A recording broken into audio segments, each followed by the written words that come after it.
Welcome to the Happiness Happens podcast. I'm Simona Costantini, blogger, storyteller, and life enthusiast. Each week, I will bring you an idea, guest, or positive thought to help inspire you to create happiness and live on purpose.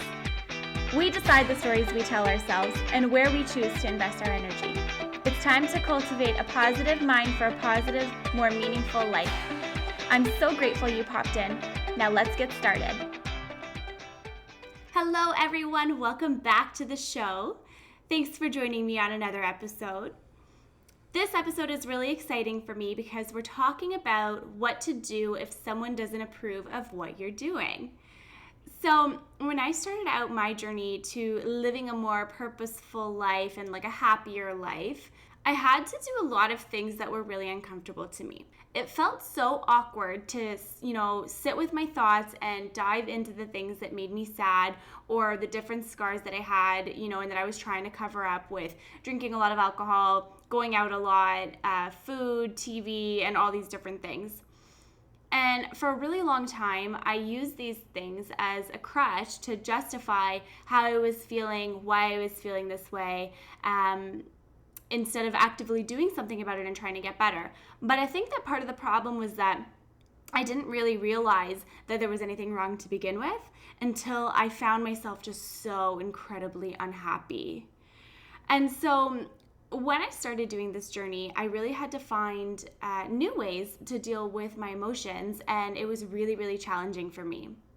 A lot of the reason why it was so challenging is because I had a lot of internal judgment and a lot of different ideologies, around what was good, what wasn't, what I thought was cool, what wasn't. And so it was breaking down a lot of the different things that I would tell myself, of like, this is so silly, why am I doing this?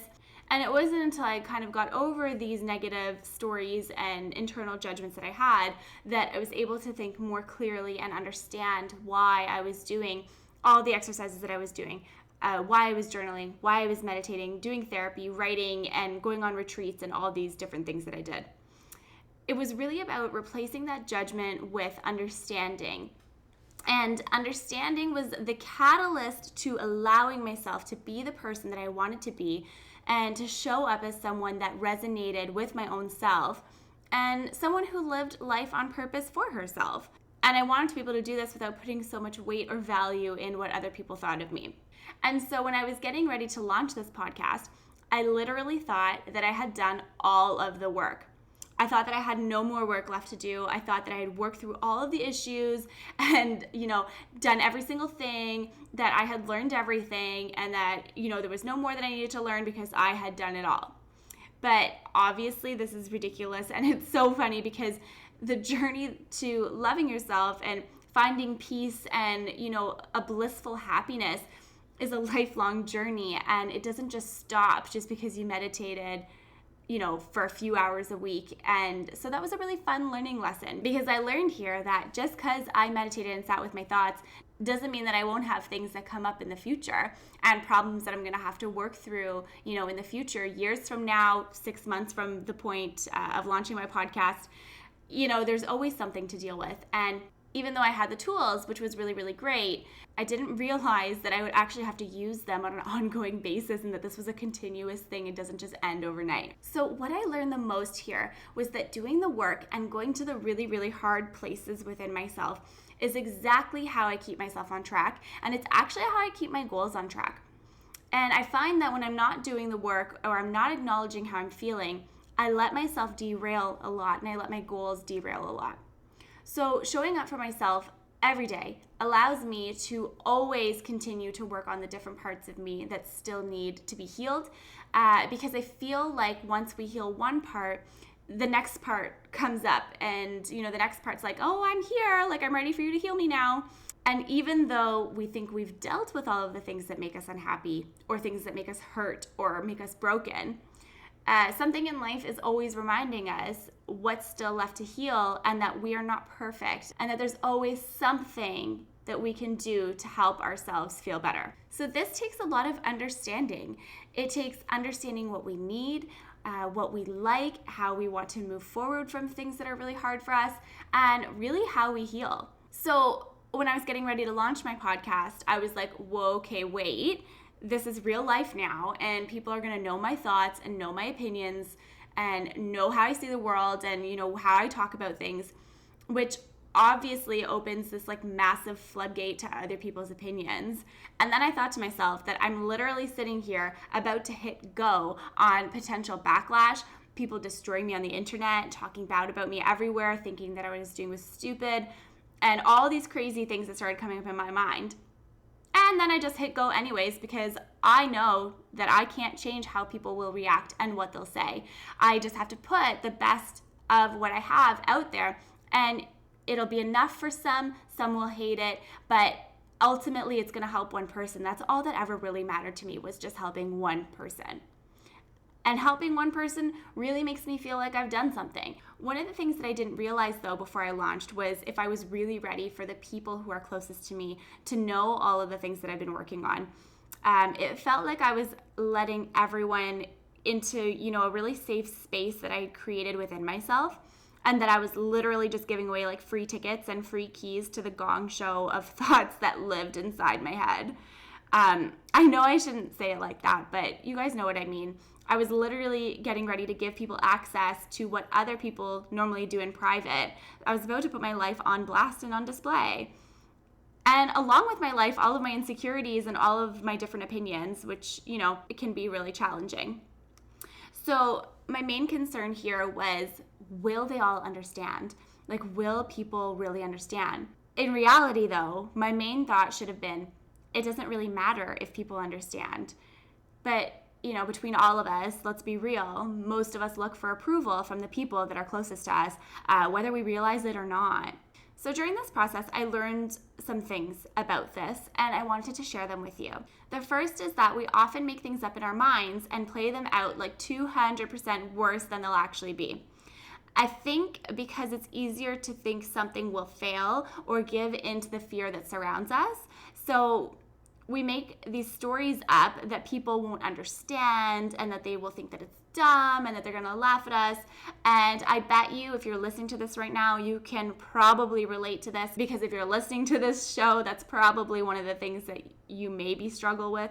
But let me know if I'm wrong, because I can 100% resonate with this and understand this. And the thing that I learned is that when we assume things, we're pretty much always wrong. We put words and ideas in people's minds that aren't necessarily true, and we cause ourselves a lot of stress in the process. The second thing that I learned is that people might not understand, and they may never understand, and that is okay. They may not understand for so many reasons. It can be because they're jealous. It can be because they want to see you lose. It could be because they're from a different generation and they're just not familiar, or that they simply just really don't get it. And so one of the things that's been really key for me with my own parents, for example, is that I try to explain to them. And one of the best examples that I can give for this is when I did my first speaking event. I actually invited them, even though it was terrifying because I was talking about something super personal. I was like, well, let's just go full blast here and invite you to something new that I'm doing. And let me tell you all the things I'm insecure about as well at the same time. So I brought them so that they could see. And even though it might not have been their world, or they might not understand completely, I gave them the opportunity to experience something that was important to me. And by them being there and seeing it for themselves, it allowed them to grasp what it was that I was talking about. And I don't think either of them listen to podcasts. I don't think that they listen to my show. I think they like my blog posts like on Facebook and like my photos when I post them. And that's completely fine. But it's the fact that they're supportive of what I'm doing, regardless if they get it or not. And I think that the reason why they're the most supportive is because I gave them the opportunity to come and see and like experience for themselves. And then on the other hand, I realize that this is not a normal situation for everyone, and not everyone can do this with their own families. And some people just really never will understand.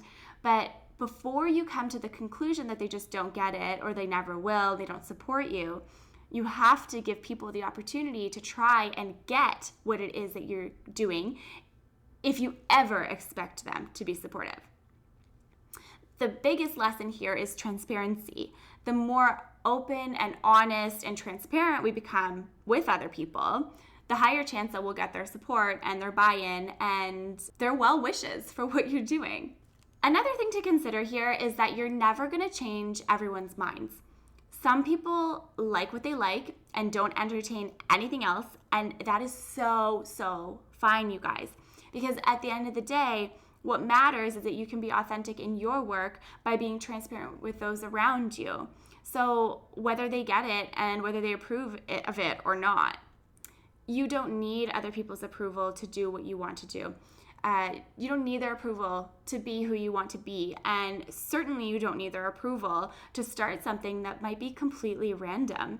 The only approval that you need is your own. And the only opinion that matters is your own. When it comes to someone like a significant other, for example, it's important to be transparent with your feelings. It's really important to be transparent with the why behind your goals and help them see and understand why it's important to you. I'll give you an example. My fiance, Steve, understands what I'm doing because I explained it to him. He understands why I started a podcast because I let him in and told him why I wanted to start it. And even though he doesn't live and breathe this stuff like I do, he's still so supportive because it's my dreams and it's my goals and it's something that I explained to him and something that I let him be a part of in his own way. And then also I think to myself, like, if I hadn't told him and if I hadn't brought him in, like, what kind of fun is it to do all of these crazy things and get on here and talk to a bunch of people and build a community together of people who can support each other if you don't have anyone to share your wins with? Being able to share my wins with Steve is amazing because even though he doesn't always get to see the behind the scenes, and isn't always there when I'm recording every episode, he's still there to celebrate every win with me and help me pick up the pieces when things fall apart. And it's really special. And I realize this, but I know that this is achievable in every relationship because it all comes down to communication and understanding and transparency. And it's how you communicate and how much you share about yourself with your significant other and how transparent you are and how much you want to let them in. Someone else's understanding is only based on how much you can let them in and how much you can tell them. If I could leave you with one more takeaway from this episode, it's to be true to yourself. You have to do what feels right to you. You have to go in the direction that you feel is nudging you. And regardless if that's what other people think is right for you or not, that is not the end goal. The end goal is for you to do what feels right in your soul so that you can do the most in your life and accomplish all of the things that you want to accomplish. Because if you work hard and if you try your best every single day, you're going to get where you're meant to be. And life has a really funny way of pushing you into the directions and putting you in contact with the people and giving you the chances, but you have to take the opportunities, right? You can be presented with all of the opportunities, but you have to be ready to take them. And ultimately, you have to enjoy the ride. Because what is the point of doing all of this stuff and putting your best foot forward if you don't enjoy doing it? I guess it comes down to how we measure success and happiness. But for me personally, none of this would be worth it if I didn't enjoy it and enjoy doing it. So, of course, I'm excited to see where it's going to go one day, what kind of crazy stuff can be accomplished, it can be done. But if I'm not enjoying every moment in doing it, then there's really no point. And so I hope that this episode was super, super helpful to you.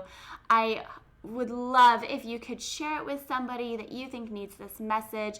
Feel free to post it on your Instagram pages, your social media. Tag me. Let me know you're listening. I would be so grateful. And if you feel like leaving a review, letting me know how much this episode meant to you, that would mean the world to me. So I wish you all a wonderful week ahead, and I will talk to you on next week's episode. Thanks so much for being here today. I hope these words have brought you inspiration, insight, and a bit more happiness. Please leave a comment or review if this episode resonates with you. I would be so grateful. Until next time, remember that happiness happens when you're least expecting it.